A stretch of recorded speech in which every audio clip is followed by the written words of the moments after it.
What is good, YouTube? This is Acid Root. So I'm going to review Ludacris's EP from 2014, Burning Bridges. Now, this project kind of came as like an interim project between Ludacris's Battle of the Sexes from 2010 and his Ludaversal album Way Out in 2015.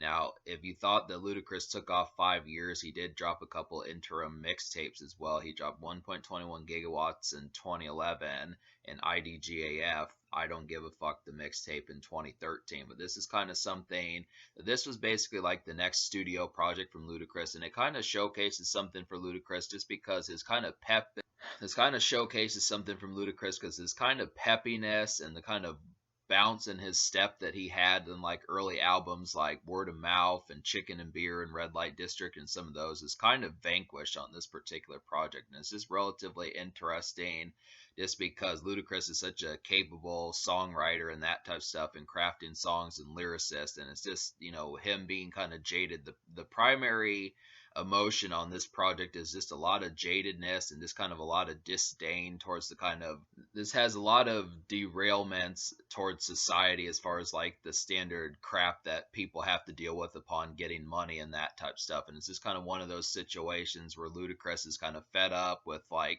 the users, the abusers, the seedy women, and just all the money problems, the government wanting money, and just that sort of stuff. It kind of collectively amalgamates into like a thematic project that just shows Ludacris a lot more kind of spiteful than he normally kind of is. And that's kind of the concept about it. It is a good project, but it's just too bad that Ludacris just didn't have like a little bit more pep. I mean, the good news about this project is just the fact that it does have some club cuts on here, which is pretty interesting.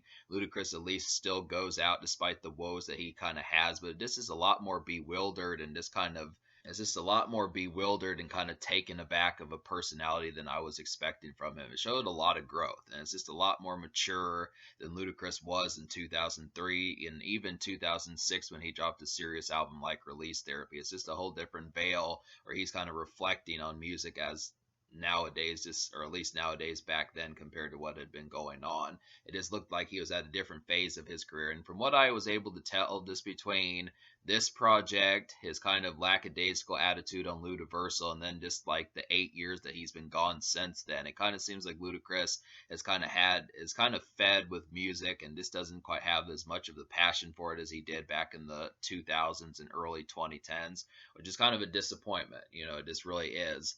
But I'll go ahead and talk about the single from this project. So the single from this project is also the lead single from Ludaversal, the album, and that would be Good Lovin' with Miguel. And this is definitely kind of a slinky kind of bar song. This definitely feels like one of those songs that you would suppose that a hero character would kind of have when he's just fed up with all the women problems he's had and he's kind of looking for love and just kind of worn out with women and that type stuff. And it just is kind of one of those ones. I still feel like it's a decent night venue kind of bop, but it's just a lot more bewildered and kind of woozy about it. And I just would have to say, just based upon that relative interest, it just kind of comes off as more of like, just kind of based upon that relative interest, it kind of comes off as more of like a kind of just woozy kind of song that just kind of feels like Ludacris is kind of fed with like the groupies and the easy sleazy kind of women and that type of stuff. It really seems like he's looking for something a little bit more with endearment towards it. And that's just kind of the concept. It's just interesting to kind of get that because it's not every rapper that kind of has that context, at least in terms of the being able to say that he just is kind of seen things by this point and it's just kind of underneath the context that it's time for a change. So this is kind of a nice one, but Miguel really delivers a pretty excellent hook on here. And that's the thing about this project, this EP, is there are loads of good hooks on here. CeeLo gives a good hook, John Legend gives a good hook, Jason Aldean gives a good hook, and Miguel gives a good hook. So Luda really got some top-notch hooks, and these guys really gave some good gems to Ludacris and stuff. But to go ahead and talk about I'm going to recommend to you the 4 songs out of 6 that I recommend. And those 4 songs would be Money, Problems, Burning Bridges, and Good Lovin'. To talk about money, this song in particular is like a really kind of sophisticated blue blood kind of song. Yeah, Money is a real sophisticated blue blood kind of song. I was just surprised by how emphasized and dramatic this song kind of was. It just really felt like something that you would listen to in like an opera theater on like the balcony or something like that. This really kind of came off as pretty much one of the more sophisticated rap beats I've heard in quite a while. This really had a nice, powerful emphasis about it. And both Ludacris and Rick Ross can give goosebumps just with the seriousness of the problems that come along with money and that type of stuff. It's just interesting to kind of get it from that angle. But Ludacris is kind of jaded about the concept of just the things that go along with being rich and some of those type things. But I really felt like Rick Ross delivered a pretty powerful verse as well. It's just kind of nice to kind of get that emphasis. And like Problems is a really nice one. This is a pretty this standard factory made kind of club cut, this real kind of litty and glittery and sparkling and that type stuff. And I really feel like CeeLo delivered basically the best hook on the whole project. This is just a really nice one. Ludacris just talking about some of the problems that kind of, I mean, it's the same kind of jaded type stuff as far as how some of this goes. People just wanting money and having to, like someone getting attacked by one of his family members getting attacked by a dog and suing him and that type stuff. Just has those sorts of context about it. And it's just kind of, I mean, I definitely would have liked this song. I mean, I like the song the way it is, but I would have really liked this song if it would have been Ludacris back on his old stand up and get back kind of days and number one spot. I mean, it's just interesting that Ludacris just does not have those kind of vibes because normally he was pumping out those kind of hits. And it's not like this song is bad, it's definitely excellent, but it is a different kind of altitude because when you listen to the lyrics, it's not really just like a hop and bop kind of carefree kind of song this time, and neither is Money, both of which are pretty sophisticated. Not to mention Money is a pretty, like I said, sophisticated night venue kind of song. It's real kind of fancy. And then the third song, Burning Bridges with Jason Aldean. This is probably the most vanilla of the club songs. This is probably just like a standard one. Like there's no dance club song on here, but there just are a number of just like kind of club moments. This one just really kind of feels like a horrorcore kind of song, which is interesting from Ludacris. And Jason Aldean delivers a pretty strong hook over some piano-like keys on there, even though the verses in Burning Bridges is a little bit different. It definitely sounds a little bit more horrorcore and that type of stuff. It really kind of feels like a shrill, kind of creepy kind of song in a ways, but it's just kind of interesting to kind of get some of those. Almost kind of feels like a hustle song in like a mild sense, but it's just mainly just about the concept of bidding farewell to people who are doing you wrong and getting past some of those people and getting amnesia and that type of stuff as far as that kind of goes. But it's just interesting kind of get some of these because every one of these songs is Ludacris kind of fed up with situations. So there's really no carefree, just like a standard dance club bop or something like Stand Up or something like Pimpin' All Over the World or something like some of those type records or Moneymaker or some of those. It just really has like a pretty thematic type atmosphere. But I would have to say, in terms of the two songs I didn't enjoy, like I really felt like the New Beginning intros, like you kind of want, like I didn't really enjoy the New Beginning intro. You kind of want to root for Ludacris just because of the problems he's going through, but I just felt like the New Beginning intro was just a little bit too peppy and starry-eyed in the production. This was a little bit too, yeah, starry-eyed and just maybe overly positive kind of in it. I mean, it's good to root for Ludacris because of the crap that he had to go through, but I just think it was just compared to Problems and Money and Burning Bridges, I just felt like those beats were just far better.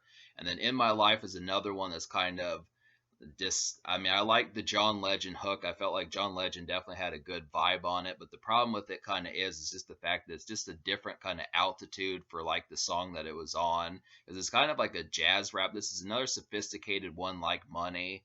The thing about it kind of is and stuff is just the fact that it's kind of a jazz song. It's just weird to kind of hear jazz music on kind of more depressing kind of vibes. I just don't know if that fits that kind of context. It just kind of had meshing kind of styles that didn't really fit that well. It just felt more fancy than the type of theme for that sort of lyrics we're trying to convey and stuff. But for the, I mean, that's kind of the thing with most of this project, that a lot of these beats are just a lot more glossier and peppier than the actual lyrics are, but I still like the concept of it. But on the jazz type song, it just doesn't work as well within My Life, which is too bad because John Legend really has some good vocals on here.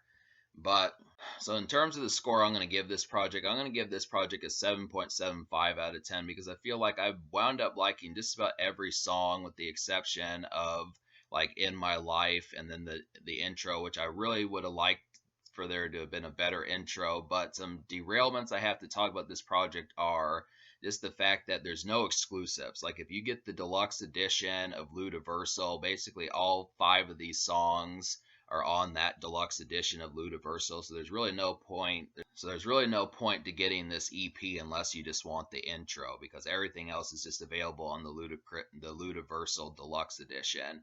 And then on top of that, even if you were to get this EP, it's really only available digitally. So you can't get this on CD. You have to basically get it digitally, and that's really about the only option you have. So you're basically just getting it digitally just for the intro if you just don't want to get the Ludaversal Deluxe, which isn't that kind of leads me into another complaint I have about this project is why were there not any exclusives? I really feel like the emphasis behind this project would have been that much more powerful if Ludacris would have left some songs exclusively on this project. Like if the Ludaversal Deluxe would have just been some bonus songs that he made for Ludaversal, as opposed to the songs from this Burning Bridges EP, it would have really made like a pretty stellar package for Ludacris overall. But he chose kind of the easy way out, and as a result, it kind of nullifies the point of getting this project, and it also weakens the impact of Ludaversal in a lot of ways. But that's just kind of the concept about it.